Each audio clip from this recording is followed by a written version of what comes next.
All right, cost of living, the A-grade issue of the election. You know that this has been the show that has relentlessly talked about it, not when it was just in the news, but every day, because it's been such a punish for people. From 3 million people being this close to homelessness to 3 and a bit million people who don't know where their food's going to come from, to the millions of people who've ridden the interest rates and the python, which has taken tens of thousands of dollars out of the money they already had, all as a result of this government. So good luck what happens when it comes to rates coming down by, $150 maybe later this week. A new poll tells us what we've already known. It is the number one issue. It is the number two issue. It is the number three issue for people, which means overall it is the issue of the campaign. According to the latest True Issues survey, 80% of voters still say cost of living is their biggest concern, far ahead of healthcare and housing, placing energy last. Obviously, for most people, they view that through groceries. Now, remember, the reality of inflation is that you add this month to last month to last month to last month to last month to go back and have a look at basically 20% increases in things. Now, yes, the amount that this month is more than last month might be smaller than the amount from 6 months ago to 7 months ago. But the point is that people only ride that roller coaster. It has only gone up and it only continues to go up. So interestingly, Coles gave some information to the Australian newspaper over the weekend about what people are doing. 67% of people are cutting back on eating out.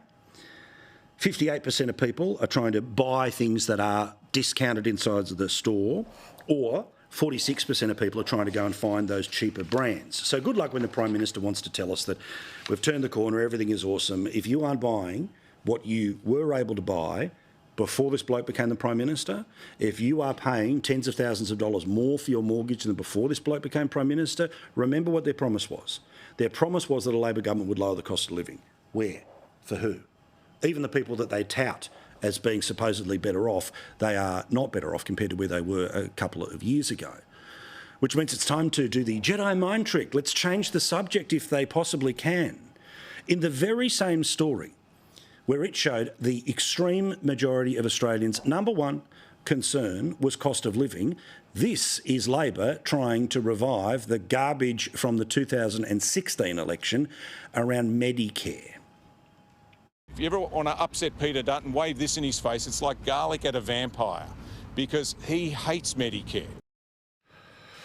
And Christy McBain, despite the fact that I think that she's got the suburban touch, I think she can be quite a star. She is playing along with every other Labor MP. This is what they do, by the way, when they're at work. When you send them to Canberra, this is them sort of doing bad street theatre and releasing it on the internet. Go ahead, Dan. You can trust me. That's what'll happen to Medicare if Peter Dutton and the Liberals get elected. All right, so let's call bullshit. Let me show you why this is garbage. Believe it or not, it was the ABC, who have called this out as a lie. What you're about to see is what the Labor Party say is the words from Peter Dutton way back when that mean he hates Medicare. Then the ABC will point out how they have been selectively edited, literally ripping a sentence in half. This is the base of the Labor lie on Medicare. We're very clear about this. Medicare is dead.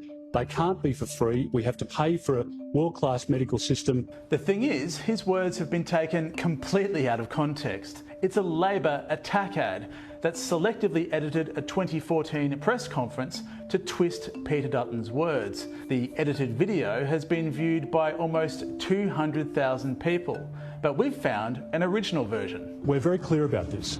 Medicare is dead if we can't make it sustainable today. Seriously, the ABC is calling Labor out for lying, where they literally just chop. I mean, I'd love to play that game. In fact, we might start to do it with elbow grabs, because if that's the standard, but well done to at least taxpayer media, just like a broken clock, a couple of times a day or a couple of times a week or a month or a year.